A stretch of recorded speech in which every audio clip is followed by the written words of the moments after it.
सारे झमेले मिट जाएंगे, पल में बखेरे टल जाएंगे। सारे झमेले मिट जाएंगे, पल में बखेरे टल जाएंगे। हो जा समर्पण कर दे अर्पण, राहों में सितारे भर जाएंगे।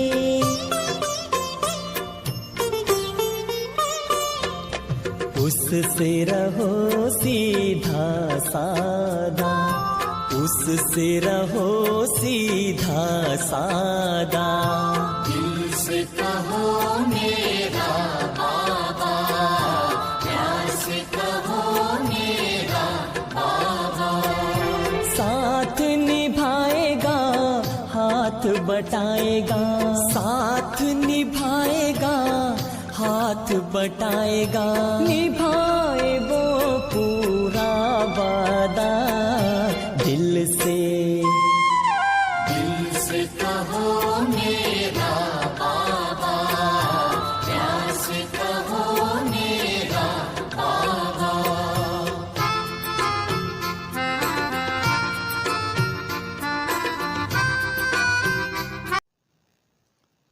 ओम शांति।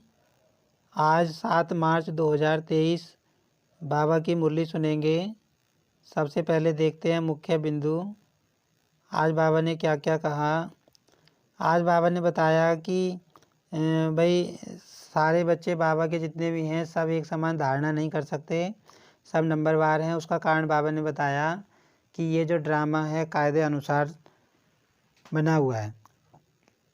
बाबा ने कहा इस समय राजधानी बन रही है, अगर सारे बच्चे एक जैसी धारणा कर लें, सब एक समान बन जाएं, तो बाबा कहते लाखों की माला बन जाएगी, फिर तो सारे राजा बन जाएंगे। बाबा कहते लेकिन राजधानी स्थापन हो रही है और राजधानी में सब चाहिए, राजा रानी भी चाहिए, प्रिंस प्रिंसेस भी चाहिए, प्रजा भी चाहिए, नौकर चाकर साहूकार सब चाहिए। इसीलिए बाबा ने समझाया कि सब बच्चों की धारणा एक समान नहीं हो सकती, ये ड्रामा में नूंद है।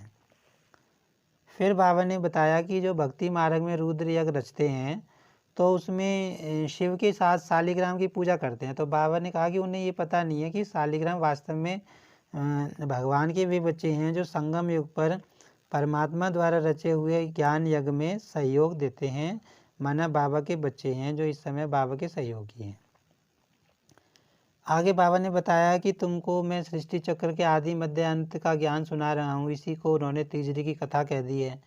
बाबा कहते मैं तुमको पावन बना रहा हूँ, आत्मा की मैल इस समय निकल रही है और तुमको ज्ञान का तीसरा नेत्र इस समय मिला है।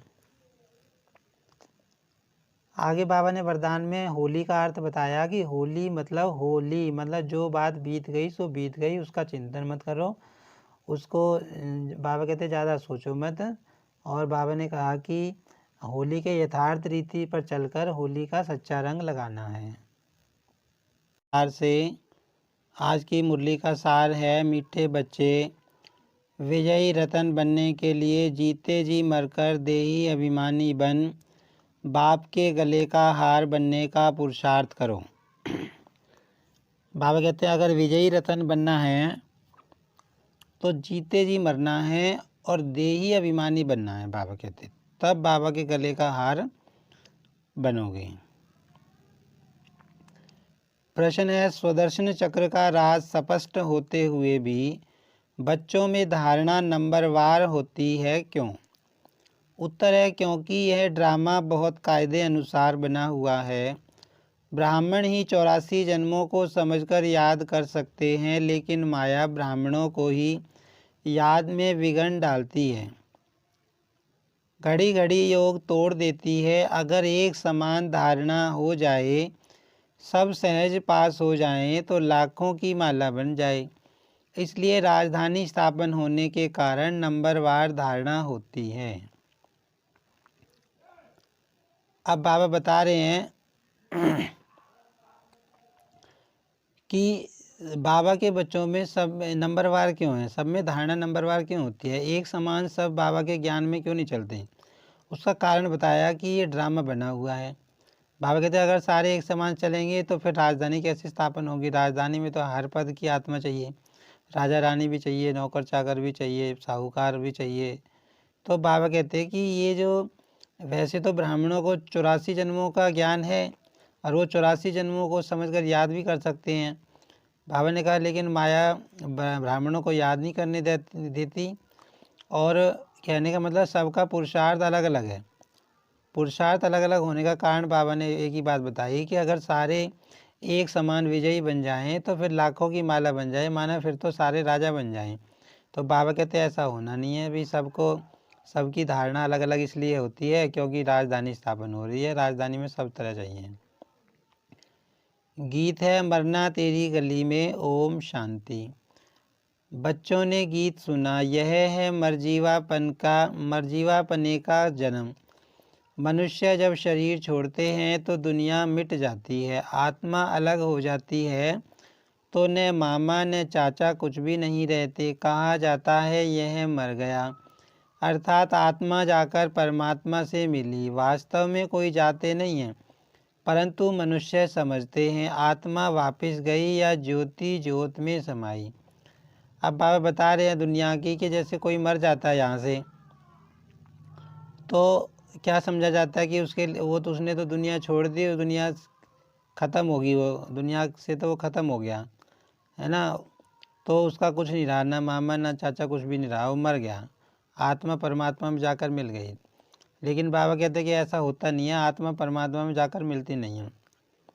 अब बाप बैठ समझाते हैं यह तो बच्चे जानते हैं आत्मा को पुनर्जन्म लेना ही होता है। माना आत्मा अगर एक जगह से छोड़ के जाती है तो दूसरी जगह जन्म ले लेती है। पुनर्जन्म को ही जन्म मरण कहा जाता है। पिछाड़ी में जो आत्माएं आती हैं हो सकता है एक जन्म लेना पड़े, बस वह छोड़ फिर वापस चली जाएंगी। पुनर्जन्म लेने का भी बड़ा भारी हिसाब किताब है। अब बाबा बता रहे हैं कि कम से कम तो एक जन्म होता है, और जो आत्मा एक जन्म के लिए आएगी वो तो एक जन्म पूरा करके ऊपर चली जाएगी, लास्ट में ही आती है वो आत्मा, संगम युग के लास्ट में जब विनाश होने को होता है। करोड़ों मनुष्य हैं, एक एक का विस्तार तो नहीं बता सकेंगे। अब तुम बच्चे कहते हो हे बाबा हमारी देह के जो भी संबंध हैं वे सब त्याग, अब हम तुम्हारे गले का हार बनने आए हैं, अर्थात जीते जी आपका होने आए हैं।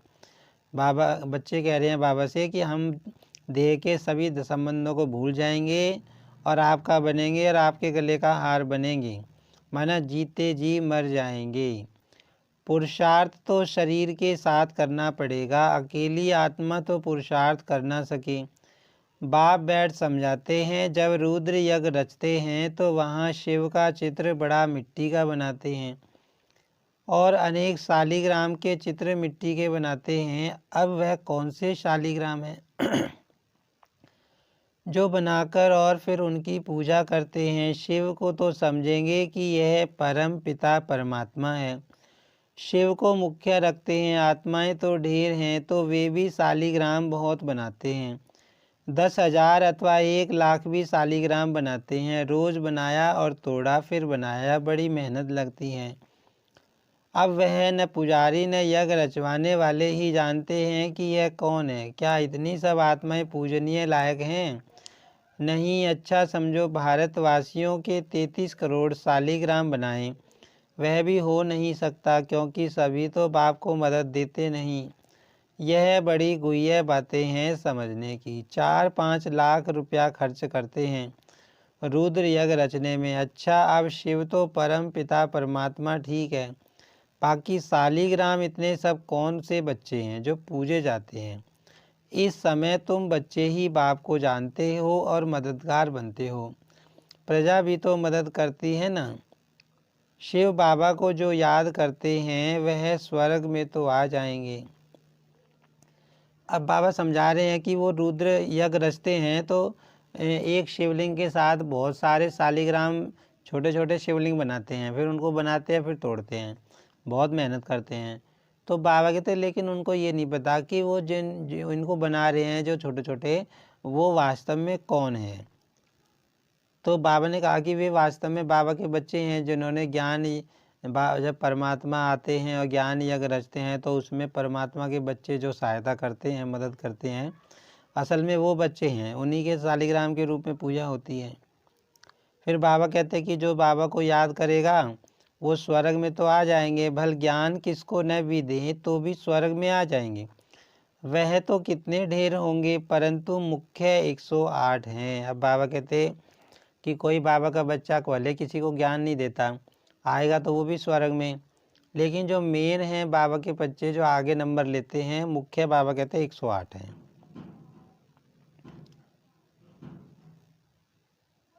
कितनी ज़बरदस्त रतन है, कितनी पूजी जाती है।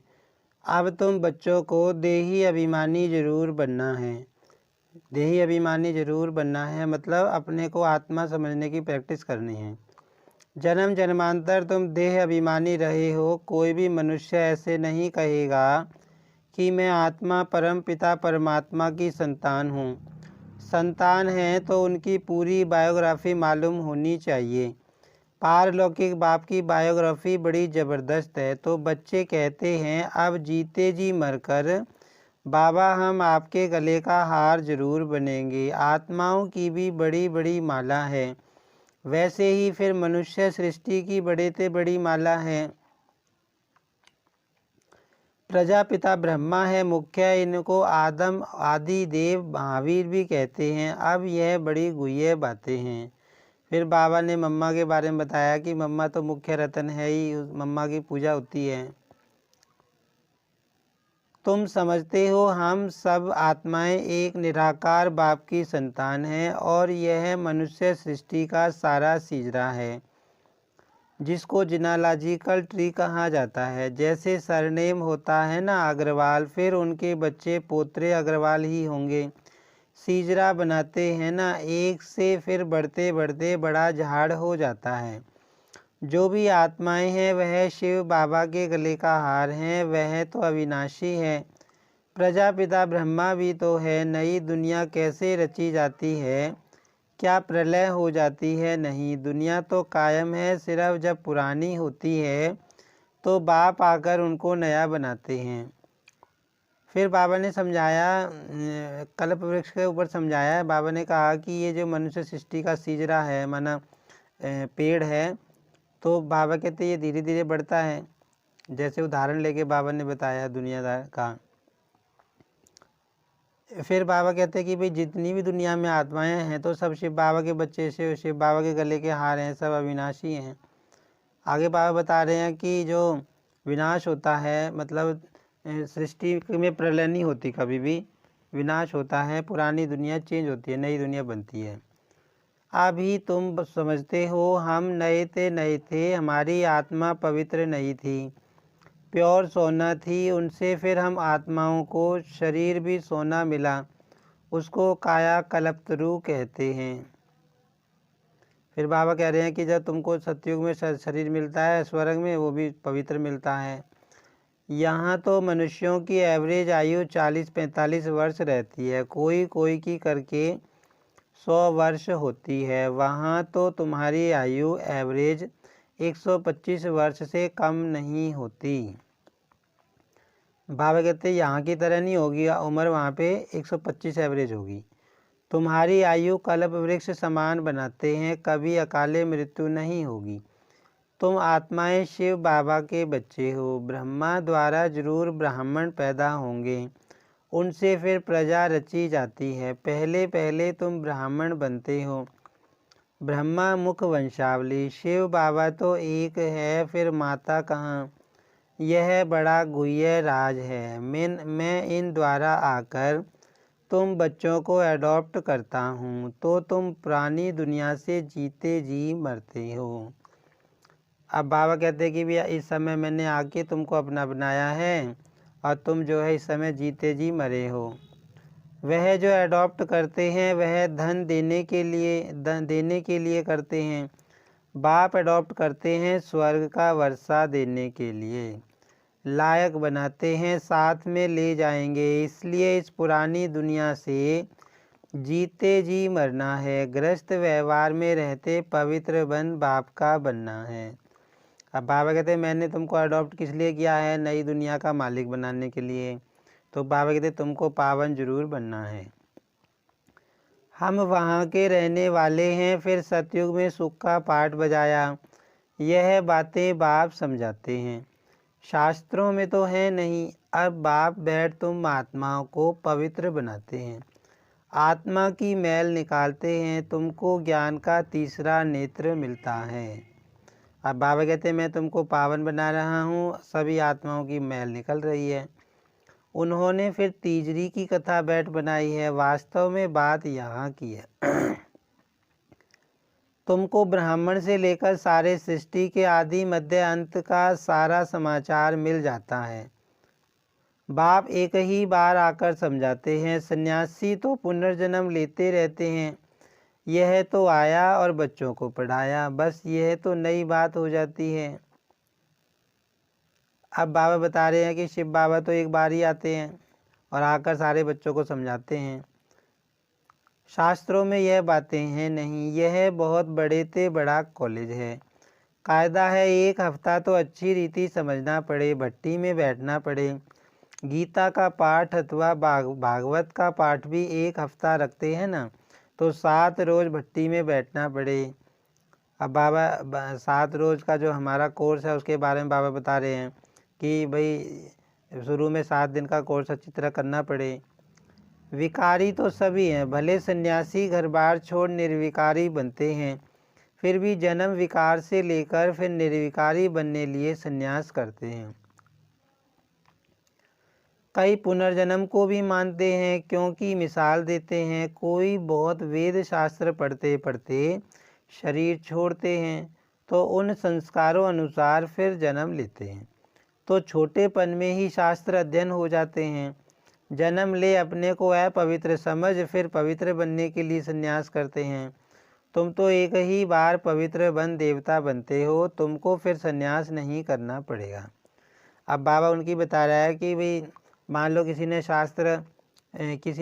शास्त्र पढ़ते पढ़ते और सारा ज्ञान भक्ति मार्ग का धारण करते करते शरीर छोड़ दिया, तो बाबा कहते हैं अगले जन्म में वो दोबारा शास्त्रों को उठाता है और दोबारा संन्यास करता है। लेकिन बाबा कहते तुम तो एक ही बार पावन बनते हो। तो उनका संन्यास अधूरा हुआ ना, यह बातें खुद भी समझा नहीं सकते हैं। बाबा बैठ समझाते हैं, वह है उत्तम ते उत्तम बाप जिसके तुम बच्चे बने हो। यह स्कूल भी है, रोज़ाना नई नई बातें निकलती हैं। कहते हैं आज गुहिये ते गुहिये सुनाता हूँ, नहीं सुनेंगे तो धारणा कैसे होगी। अब बाप बैठ समझाते हैं, तुम मेरे बने हो तो शरीर का भान छोड़ो, मैं गाइड बन आया हूँ वापस ले जाने। अब बाबा बता रहे हैं कि बाबा तो रोज़ गुहिये गुहिये बातें समझाते हैं, सुनाते हैं गहरी बातें। तो बाबा कहते हैं जो नहीं सुनोगे बाबा की बातें तो धारणा कैसे होगी।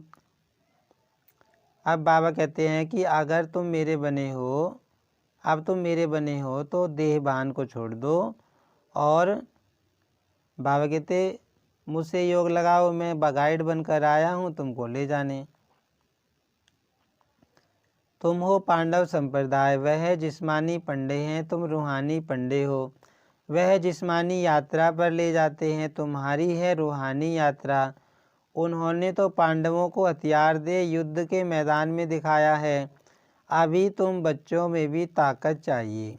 बहुत होते जाएंगे तो फिर ताकत भी बढ़ती जाएगी। तो बाप बैठ समझाते हैं कि मैंने तुमको गोद में लिया है इस ब्रह्मा द्वारा, इसलिए इनको मात पिता कहा जाता है। यह तो सब कहते हैं तुम मात पिता हम बालक तेरे। अच्छा उनको तो गॉड फादर कहा जाता है, गॉड मदर तो नहीं कहा जाता, तो मदर कैसे कहते हैं। मनुष्य फिर जगदम्बा को मदर समझ लेते हैं, परंतु नहीं, उनके भी माता पिता हैं। उनकी माता भला कौन सी है, यह बड़ी गुह्य बातें हैं। अब बाबा समझा रहे हैं कि भगवान को माता पिता कहते हैं। फिर बाबा कह रहे हैं कि वो तो गॉड फादर है, गॉड मदर कैसे होगी। फिर बाबा कहते हैं कि मनुष्य जगदम्बा को मदर समझ लेते हैं, लेकिन जगदम्बा के तो खुद के माता पिता थे। तो बाबा कहते हैं बड़ी गहरी बातें हैं। गायन तो है परंतु सिद्ध कर कौन समझाए। तुम जानते हो यह माता पिता है, पहले है माता, बरोबर तुमको इस ब्रह्मा माता के पास पहले आना पड़े। अब ब्रह्मा भी हमारी माता है, क्योंकि ब्रह्मा के द्वारा ही बाबा हमको अपना बच्चा बनाते हैं। इनमें प्रवेश कर तुमको अडॉप्ट करता हूँ, इसलिए यह माता पिता ठहरे। यह बातें कोई शास्त्र में नहीं है। यह बाप बैठ समझाते हैं कैसे तुम मुख वंशावली बनते हो। मैं ब्रह्मा मुख में तुमको रचता हूँ। कोई राजा है, कोई कहेंगे मुख से तुमको कहता हूँ तुम मेरे हो। यह आत्मा कहती है, परंतु उनको फिर भी माता पिता नहीं कहेंगे। अब बाबा समझा रहे हैं कि भी मैं आगे तुमको ब्रह्मा के द्वारा अपना बच्चा बनाता हूँ, तो बाबा कहते मैं कहता हूँ तुम मेरे हो। लेकिन बाबा कहते कोई राजा अगर कहता है ऐसा कि तुम मेरे हो, तो बाबा कहते लेकिन वो माता पिता नहीं बन सकता सबका उनका। यह बड़ी वंडरफुल बात है। तुम जानते हो हम शिव बाबा के बने हैं, तो यह देह का बांझ छोड़ना पड़े। अपने को आत्मा या शरीरी समझना मेहनत का काम है। इसको कहा ही जाता है राजयोग और ज्ञान दोनों अक्षर आते हैं। मनुष्य जब मरते हैं तो उनको कहते हैं राम राम कहो, या गुरु लोग अपना नाम दे देते हैं। गुरु मर जाता तो फिर उनके बच्चे को गुरु कर देते हैं। यहाँ तो बाप जाएंगे तो सभी को जाना है। यह मृत्यु लोक का अंतिम जन्म है। अब बाबा बता रहे हैं कि दुनिया में तो भाई गुरु चला जाता है तो उसके बच्चे को गुरु बना देते हैं, लेकिन बाबा कहते हैं यहाँ तो बाबा जाएंगे तो सबको साथ में लेकर जाएंगे। बाबा हमको अमर लोक में ले जाते हैं, वाया मुक्ति धाम जाना है। पहले हम परम धाम में जाएंगे, तभी तो अमर लोक में जाएंगे, माना सतयुग में जाएंगे, सीधे तो नहीं जाएंगे। यह भी समझाया जाता है जब विनाश होता है तो यह कलयुग का पुर नीचे चला जाता है, सतयुग ऊपर आ जाता है। बाकी कोई समुंदर के अंदर नीचे नहीं चले जाते। यहाँ तुम बच्चे सागर के पास आते हो रिफ्रेश होने। यहाँ तुम सम्मुख ज्ञान डांस करते हो, दिखाते हैं गोप गोपियों ने कृष्ण को डांस कराई। यह बात इस समय की है। चात्रक बच्चों के सामने बाप की मुरली चलती है। बच्चों को भी सीखना पड़े, फिर जो जितना सीखे समझाना है बेहद के बाप से स्वर्ग का वर्षा लो। हे भगवान कहते हो वह तो है रचयिता। अब बाबा उस बात पे समझा रहे हैं कि भी दिखाते हैं गोप गोपियों ने कृष्ण को डांस कराई। तो बाबा कहते हैं वास्तव में वो बात यहाँ की है कि शिव बाबा की मुरली चलती है बच्चों के, छात्रक बच्चों के सामने जो बाबा के ज्ञान सुनते हैं तीखा होकर। तो बाबा कहते हैं कि दूसरों को ऐसे समझाओ कि बेहद के बाप से वर्षा ले लो, स्वर्ग का वर्षा लो। हे भगवान कहते हो वह तो है रचयिता, जरूर स्वर्ग ही रचेंगे। यह एक ही बाप है जो स्वर्ग रचते हैं, वो फिर आधा कल्प चलता है। बाबा तुम्हें कितने राज समझाते हैं। बच्चों को मेहनत कर धारणा करनी है। स्वदर्शन चक्र का राज भी बाबा ने कितना साफ बताया है। 84 जन्मों के चक्र को ब्राह्मण ही याद कर सकते हैं। यह है बुद्धि का योग लगाकर चक्र को याद करना, परंतु माया घड़ी घड़ी योग तोड़ देती है। अब बाबा कहते जो तुम सारे जन्मों को रिवाइज करते हो तो वो है चक्र को फिराना, बुद्धि का काम है। बाबा कहते बुद्धि से योग लगाना है, लेकिन बाबा कहते माया तोड़ देती है, विघ्न डालती है। सहज हो तो फिर सब पास कर लें, लाखों की माला बन जाए। यह तो ड्रामा ही कायदे अनुसार है। मुख्य हैं 8, उनमें फ़र्क नहीं पड़ सकता। अब बाबा बता रहे हैं कि सारे बच्चे बाबा के अगर एक जैसा योग लगा लें तो बाबा कहते फिर तो लाखों की माला बन जाए, सब एक जैसे बन जाएंगे। तो लेकिन बाबा कहते ड्रामा कायदे अनुसार बना हुआ है। यहाँ पे राजधानी स्थापन होनी है, इसीलिए सबका पुरुषार्थ नंबरवार रहता है।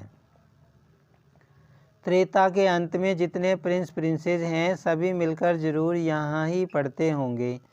प्रजा भी पढ़ती होगी, यहाँ ही किंगडम स्थापन होती है। बाप ही किंगडम स्थापन करते हैं और कोई प्रिसेप्टर किंगडम नहीं स्थापन करते हैं। अब बाबा कहते बाबा के बच्चे हैं, उनमें से ही प्रिंस प्रिंसेस बनेंगे, उनमें से ही दास दासी बनेंगे, उनमें से ही नौकर चाकर साहूकार सब प्रजा सब बनेंगे। बाबा कहते तो बाबा कहते कोई तो प्रिंस प्रिंसेस बनने के लिए पढ़ रहा है, कोई कुछ कोई कुछ। तो बाबा कहते ये राजधानी स्थापन हो रही है, शिव बाबा राजधानी स्थापन कर रहे हैं। राजधानी मतलब उसमें सब चाहिए, हर पद की आत्मा चाहिए। यही बड़ा वंडरफुल राज है। सतयुग में लक्ष्मी नारायण का राज्य कहाँ से आया? कलयुग में तो राजा ही है नहीं, अनेक धर्म हैं, भारतवासी कंगाल हैं। कलयुग की रात पूरी हो, दिन शुरू हुआ और बादशाही चली। अब बाबा कहते हैं भी भाई सतयुग में राजा ही आ जाती है, तो लक्ष्मी नारायण को राजा ही कहाँ से मिली? बाबा कहते हैं ये पूछो। भाई कलयुग में तो राजा ही थी नहीं, यहाँ तो प्रजा का प्रजा पर राज्य है। तो बाबा कहते जरूर परमात्मा कलयुग के एंड में आकर रजाई देते हैं, तब उनको राजाई मिलती है। फिर बाबा कहते कलयुग की रात पूरी हो जाती है, दिन शुरू हो जाता है, बादशाही चलती है। यह क्या हुआ? अल्लाह अवलदीन का खेल दिखाते हैं ना, तो कारून के खजाने निकल आते हैं। तुम सेकंड में दिव्य दृष्टि से बैकुंठ देख आते हो। माता पिता बाप दादा बच्चे सारी फैमिली इकट्ठी बैठी है। मीठे मीठे सिक्की लदे बच्चों प्रति माता पिता बाप दादा का याद प्यार और गुड मॉर्निंग। रूहानी बाप की रूहानी बच्चों को नमस्ते। धारणा के लिए मुख्य सार है, बाप समान सभी को रिफ्रेश करने की सेवा करनी है। छात्रक बन ज्ञान डांस करनी और करानी है। बाबा कहते कि सेवा करनी है, सबको ज्ञान सुनाने की, बाप समान बनाने की, रिफ्रेश करने की सेवा करनी है, ज्ञान डांस करनी है। बाबा ने कहा इस शरीर का भान छोड़ पुरानी दुनिया से जीते जी मरना है, अशरीरी रहने का अभ्यास करना है, स्वयं को स्वर्ग के वर्षे का लायक भी बनाना है। तो बाबा ने कहा तुम्हें देह का भान छोड़ देना है, अशरीरी बनने का अभ्यास करना है। वरदान है होली के अर्थ स्वरूप में स्थित हो, सच्ची होली मनाने वाले हाईएस्ट होलीएस्ट भव।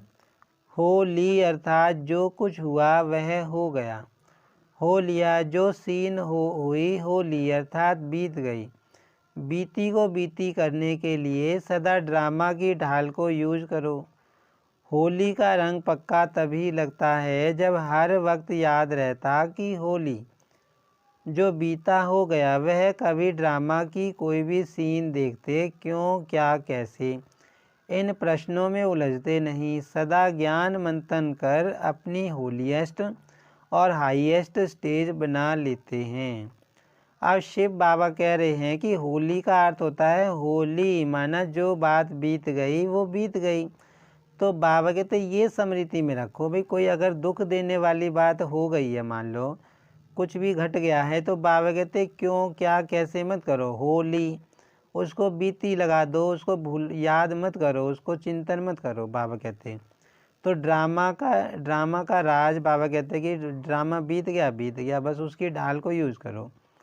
तो बाबा कहते जो बच्चे इस तरह चलते हैं, कोई भी सीन को देख के बाबा कहते वो क्या क्यों कैसे के प्रश्नों में उलझते नहीं हैं, और फिर उनके अंदर ज्ञान मंथन चलता है।